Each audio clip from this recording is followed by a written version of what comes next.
Imagine un temps où rien n'existait. Pas de ciel, pas de terre, pas d'océan, juste un gouffre insondable, un néant silencieux et immobile. Chaos n'a ni forme ni volonté. Il est le vide absolu. Pourtant, dans cet océan d'obscurité, quelque chose bouge. Une force inconnue, invisible qui s'étire et se contracte comme un souffle. Puis soudain, une présence. Quelque chose de nouveau, quelque chose qui existe. Dans le néant, une immense silhouette prend forme. Gaïa, la Terre, la première puissance véritable. Son corps s'étend à l'infini, massif et fertile. Elle laisse la roche sous les pieds, la montagne qui se dresse, la vallée qui s'étire. De son propre sein, elle fait jaillir rivières et forêts, sculptant le monde naissant. Mais Gaïa est seule, et ce silence l'oppresse. Alors, d'un désir profond, elle donne naissance à un autre être, un compagnon immense et impalpable.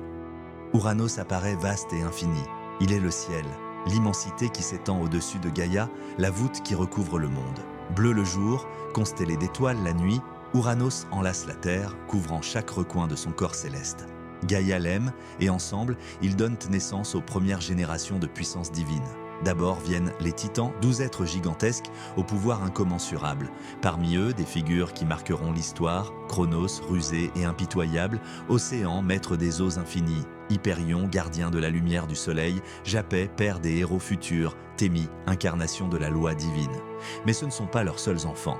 Dans les entrailles de Gaïa naissent aussi les cyclopes, des créatures massives à l'œil unique, artisans d'armes divines. Puis viennent les hécatonchires, monstres titanesques dotés de 100 bras et 50 têtes, capables de broyer des montagnes à main nue. Ouranos contemple sa descendance et il tremble. Ces créatures sont trop puissantes, trop incontrôlables. Leur existence menace son règne. Pris de peur, il précipite ses propres enfants dans un cachot souterrain, au plus profond du corps de Gaïa. La douleur de Gaïa est immense. Ses entrailles hurlent sous le poids de ses fils enchaînés. Elle ne peut accepter cette trahison. Alors, elle cherche un allié parmi sa descendance. Un être assez courageux ou assez ambitieux pour défier le ciel lui-même. Un seul ose répondre.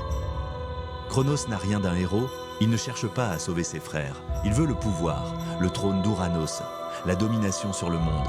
Armé d'une faucille forgée par Gaïa elle-même, il attend son heure. Une nuit, alors qu'Ouranos descend embrasser la terre, Chronos bondit, sa lame fend l'air et tranche. Un hurlement cosmique résonne.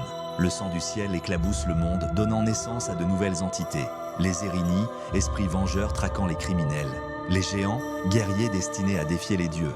Aphrodite, née de l'écume, qui s'élève des flots baignés du sang divin.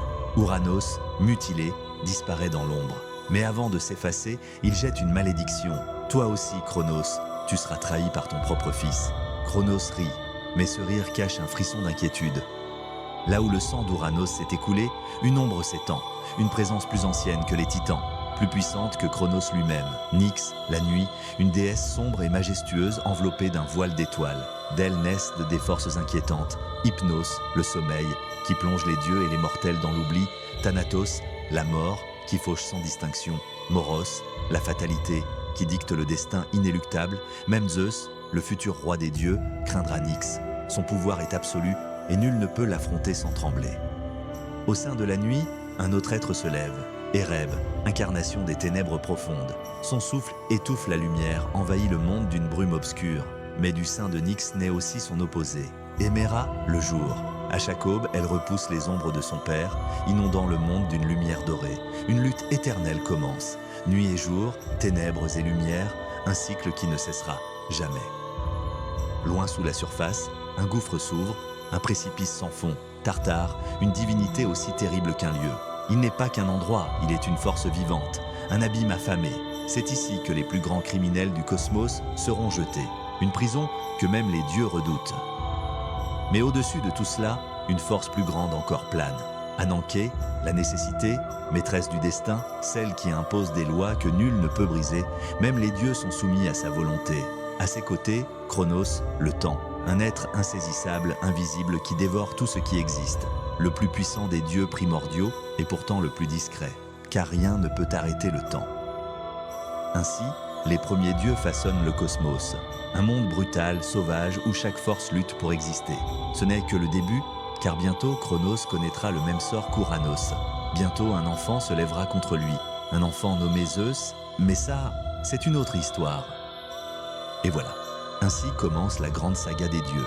Avant Zeus, avant Poséidon, avant Hadès, il y avait Chaos, Gaïa, Ouranos et tous ces êtres primordiaux, forces brutes et incontrôlables qui ont sculpté l'univers. Leur lutte n'était pas des guerres ordinaires, c'étaient des affrontements cosmiques où le destin du monde entier se jouait à chaque coup porté. Et pourtant, ce n'est que le début, car l'histoire ne s'arrête pas là. Chronos, à son tour, tombera. Les titans s'opposeront aux Olympiens. Zeus et ses frères renverseront l'ancien ordre. Mais à quel prix? Et toi, si tu avais vécu à cette époque, aurais-tu pris parti pour les anciens dieux ou pour les nouveaux maîtres de l'Olympe? Si cette histoire t'a plu, n'oublie pas de liker, de t'abonner et de laisser en commentaire ton dieu primordial préféré. D'autres récits épiques arrivent.